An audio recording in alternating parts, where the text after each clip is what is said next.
Starbuck used to be the strongest pack, with a combination of Ammonite, Hamster, Clownfish, and Ostrich. You used to have the ability to build an impossible to beat build. But is it still true?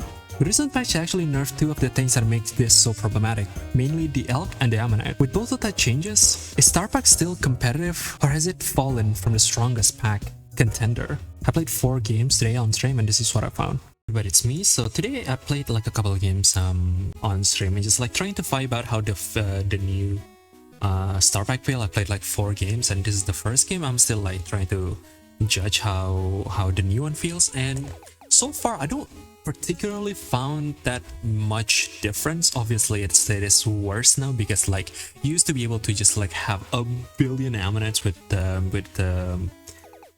clownfish and just like all of this stuff. Also the things that I forgot to mention in the intro as well is like they also nerf both hamster and ostrich, but that's the last patch, and they got even more nerf this patch with the ammonite nerf, which is like the one pet that we all asked for. Like I particularly it's not really didn't mean too much about ostrich, and the other pet is hamster.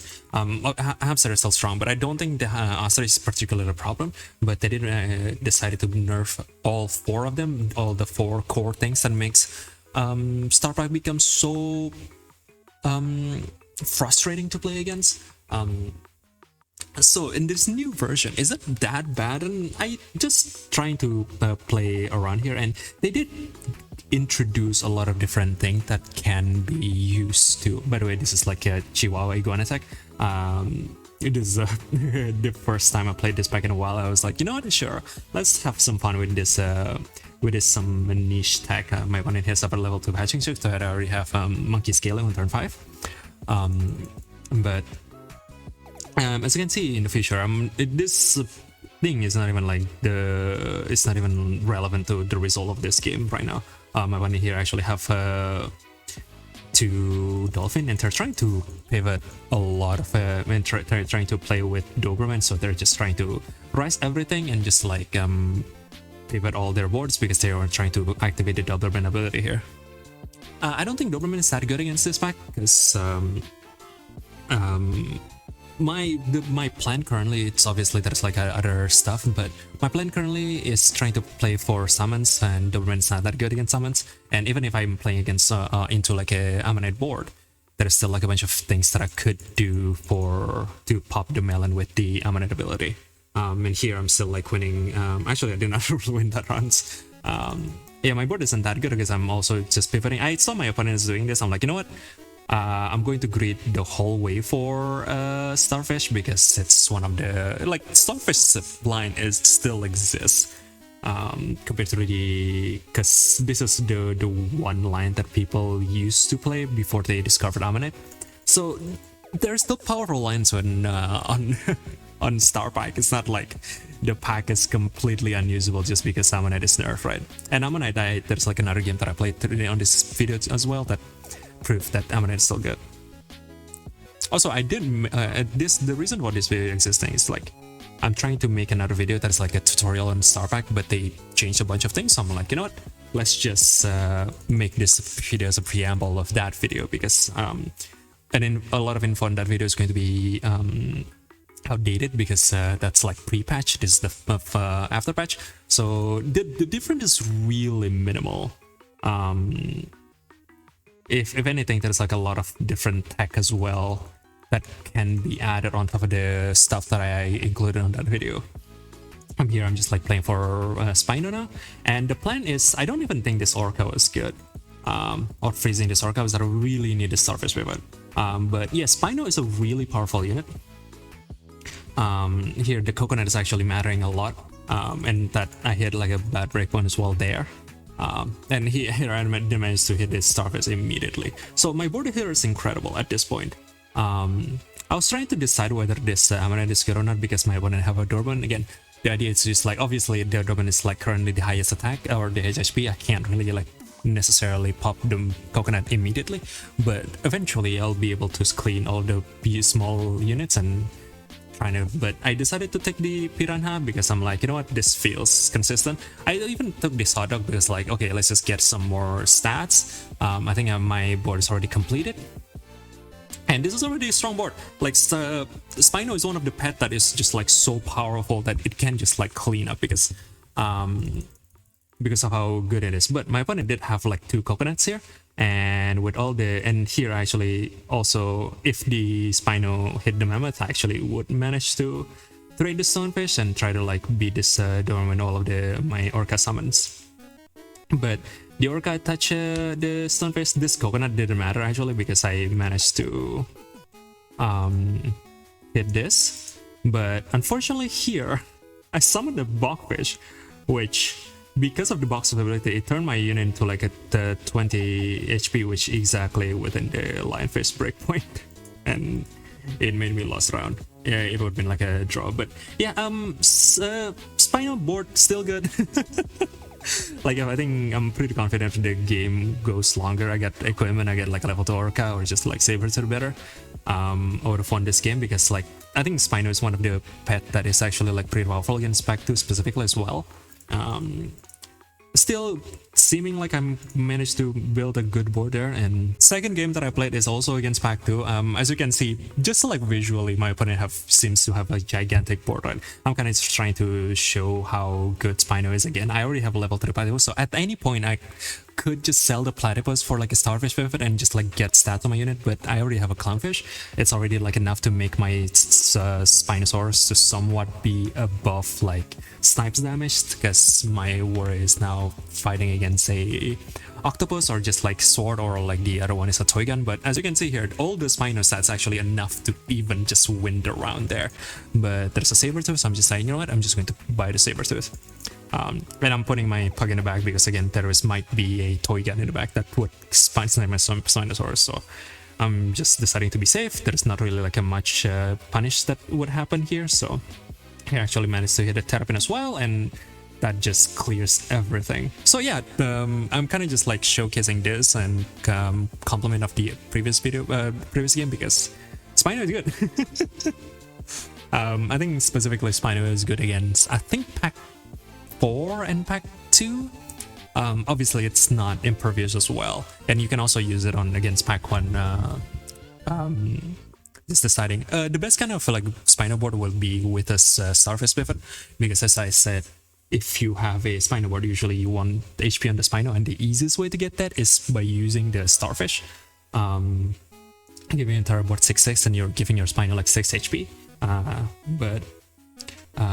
Yeah, like other pack, they have like Snake Tiger. Actually Pack 4 also have Nurse Shark, so that's also another thing you need to worry about. Like it's not perfectly impervious or anything, but obviously you can decide on your games of whether it's good or not. So those are old techs, right? So now we're going to go to the new tech that they introduced in this patch specifically, which is they changed Hummingbird into a Feint, and they also added this new pet called Shima Enaga, which is like pretty awesome actually.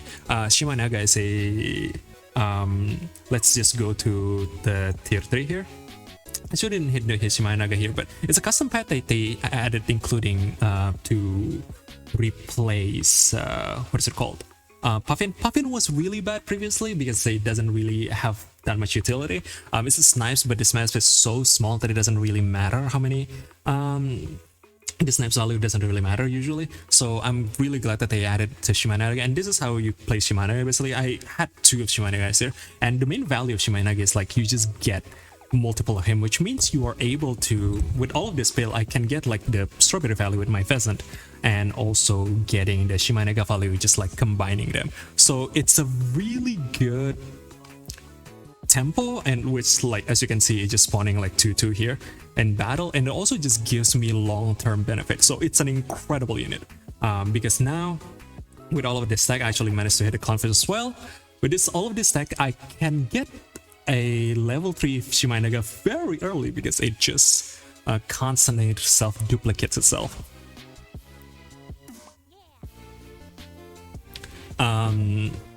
It's a guinea pig. Obviously, there's always the strawberry requirement that you need to activate the Shima Enaga, but if you play it correctly, you can get a level 3 Shima Enaga like this on turn 6. I've seen people actually manage to get it even earlier, but Here I actually even managed to hit the Siamese cat as well, just buffing my Shima Enaga, and here I'm spawning like a 6/6 Shima Enaga with its ability. So it's a good tempo, it's also a good long term, it's an incredible unit. I'm so glad they added it to the new version of Star Pack here. And there's also another game that I want to show here with the new patch as well. So I must say, with all of the nerf that they added to Star Pack, they definitely added like a bunch of compensation, and mainly on this Strawberry line, which was the main. There's always the XP line as well with the old Star Pack, but the main value or like the main gimmick of Star Pack used to be the Strawberry line. This is like the new mechanic they introduced, and I think they managed to get it in a way currently in this new version of Star Pack, where Strawberry seems super valuable. And I want to shout out as well, I think Sparrow needs a nerf. It used to be like a really good pet, but now that they added like a hummingbird that ables to here actually just yeah, I'm still using Amulet here because it's just like a unit that can cover a lot of things with the octopus ability. But yeah, now that they added like hummingbird and a lot of ways to get strawberry, well, like pheasant was temporary strawberry, right? But now it's actually like a permanent strawberry with the hummingbird pill. Like both of this pill or like blowtorch berry actually. I did the mistake here. I should have taken the clownfish first, but both of these berries that exist within the clownfish and the Shima Enaga are from the hummingbird pill, so it is kind of incredible that I can just like get 2 permanent berry from the pill. I think pillbug value currently is skyrocketing. I would like take every pillbug that I can, but obviously it's best if I get it with a pheasant or a hummingbird start. So but yeah, alt tag is still here.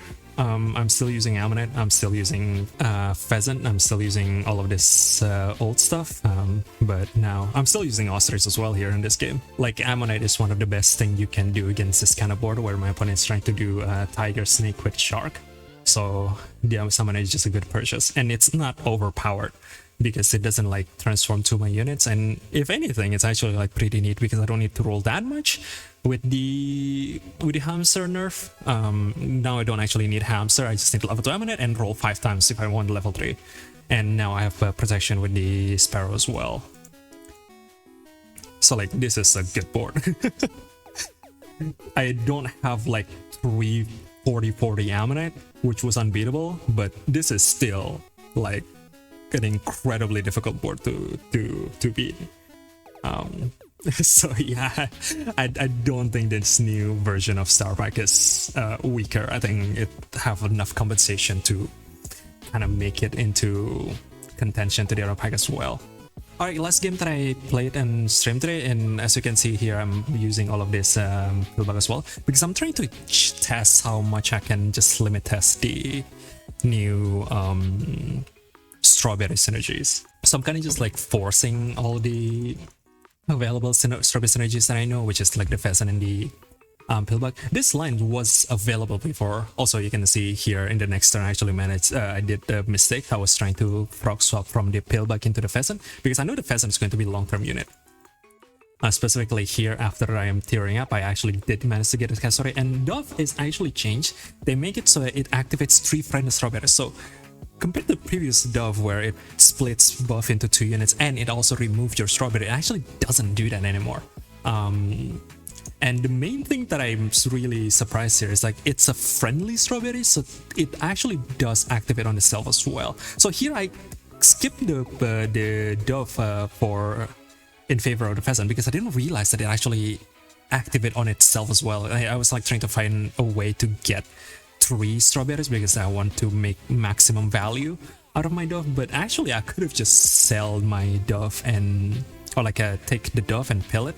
I think I end up, this line is still fine, I'm pilling the cockroach, get the 1/1 from the cockroach pill into my Cassowary here, and this is you can pay attention to the Cassowary. Cassowary is also get nerfed, by the way, which I don't know if this is like the way to nerf it.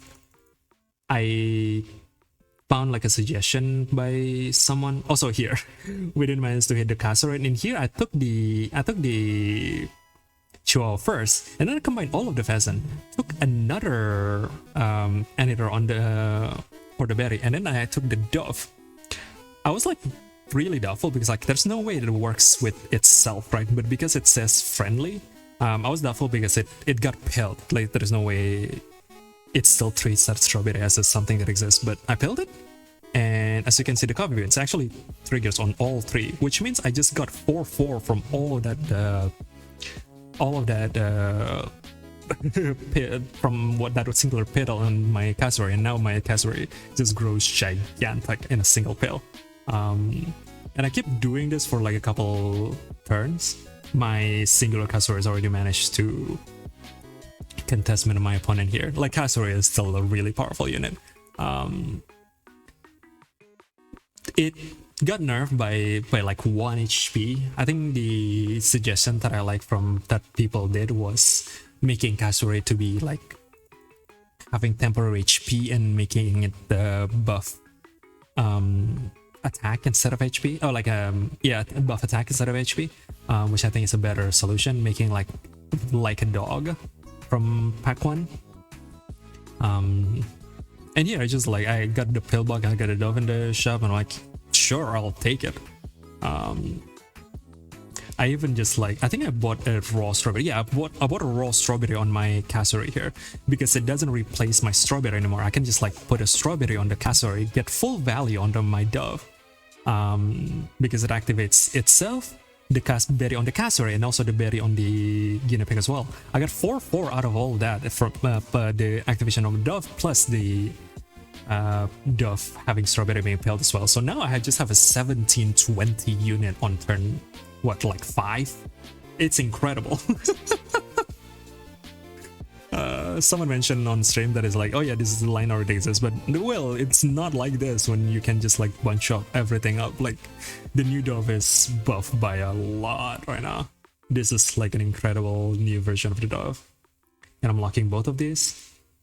And like I want berry on my pheasant or like on my cassowary anyway, because like there's 2 reasons why I want berry on the cassowary. First of all is for sparrow, second is for shoebill, third is for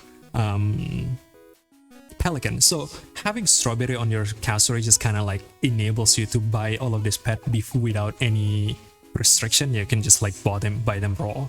I even managed to win that run with the strawberry buff on my end. I thought I lost it, but yeah. But yeah, like buying just like a raw strawberry, at least one of them on your cassowary just lets you able to use tier 5 pets more, because tier 5 pets right now is pretty bad, and if you can manage to unlock 2 of them at least, which is the pelican and the shoebill, by just having early berry, like that would make your tier much better.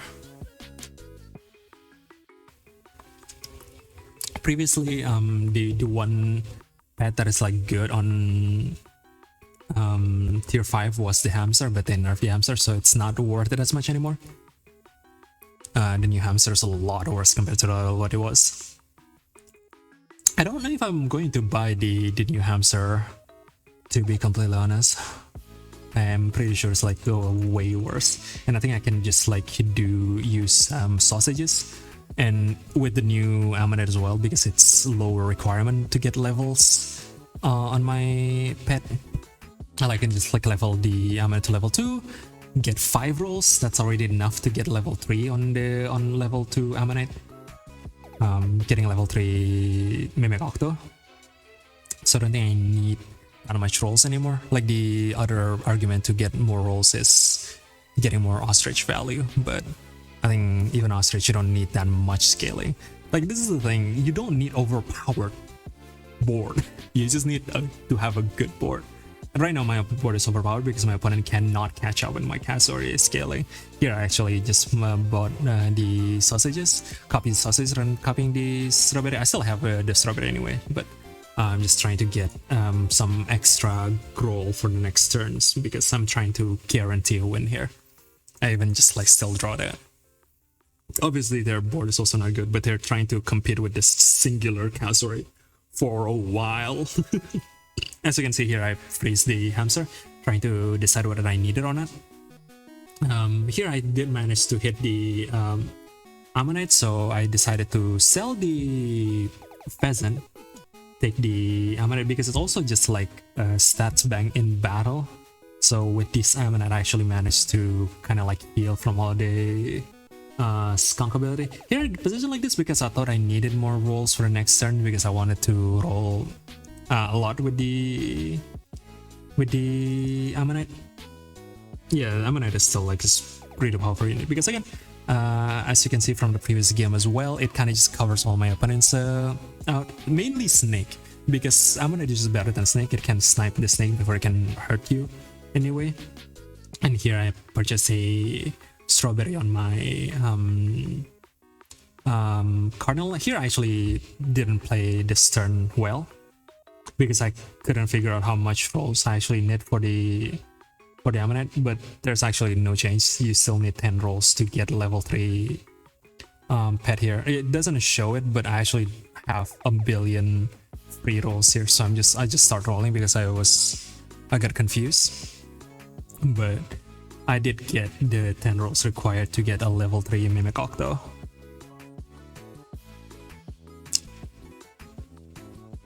And I just win it with the Mimic Octo. So yeah, all the old tech still good, you just don't have broken shit, which was so problematic with the old version of Star Pack. All of the good tech that already exists within Star Pack is still good. So, if anything, this is just a good balance change. Obviously, you don't have Ostrich anymore, and I still think Ostrich shouldn't be like that. I think Ostrich should just be left alone with the old version where it gives you both attack and HP and also just like no trigger limit. I think the main biggest issue was the Hamster and the Ammonite. I don't think the Ostrich was particularly an issue, but people wanted it nerfed, so you know what, sure. But I'm just showcasing here, and I'm not even playing against like a bad player. So this is like some of the good players in the community. Like this was just trying to give some legitimacy on this run as well. This was Marcelina Badir, this was Gyomber, this was Craze, this was Eric Sarma fan, shout out. But yeah, all of these games are quality games against good players. I don't think it should discount how powerful the pack currently is. And if you're interested in playing the pack more, I do have a tutorial video coming up in soon, in like, I don't know, maybe a week. I'm not sure what my published schedule here currently, but I'm just putting this video here as a preamble to that one because I want to have like a kind of like an updated version because that one was in the before patch, but the same text still available. So yeah, anyway, hopefully this video was informative. I'm kind of just trying to showcase all of the new tech, which is managed to show, I think, with both of this, with the Dove and the Shima Enaga in the last 2 games. So hopefully that was informative. Anyway, if you like it, go subscribe. I would really appreciate it, and I'll see you next video. Goodbye.